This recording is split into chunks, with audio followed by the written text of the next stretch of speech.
আসসালামু আলাইকুম গাইস। আজকে শবে বরাতের দিনগত যা রাত্রেবেলা নামাজ আছে, আল্লাহ বিল্লাহ করতে হবে, করতে হবে, আল্লাহ বিল্লাহ করতে হবে। নামাজ আজকে রোজাও রাখছি, নামাজও পড়তে হবে। খাওয়া দাওয়া করলেই হবে না, এই যে তারপরও ছেলে মেয়েদের জন্য, ছেলে মেয়ে যখন আসছে তাদের জন্য তো রান্না করতেই হবে। এই জন্য বিরিয়ানি রান্না করতেছি দুপুরের জন্য।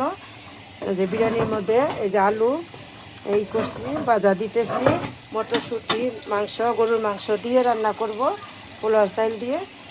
আর আমি গাজরের হালুয়া বানাবো, হালুয়াটা তৈরি করে আপনাদের দেখাবো।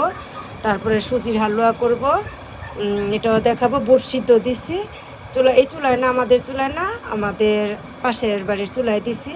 হলে সব কিছু তৈরি করে আরেকটা রিপ্লাই দিব আপনাদের হালুয়ার পরে, আর বিরিয়ানিও দেখাবো।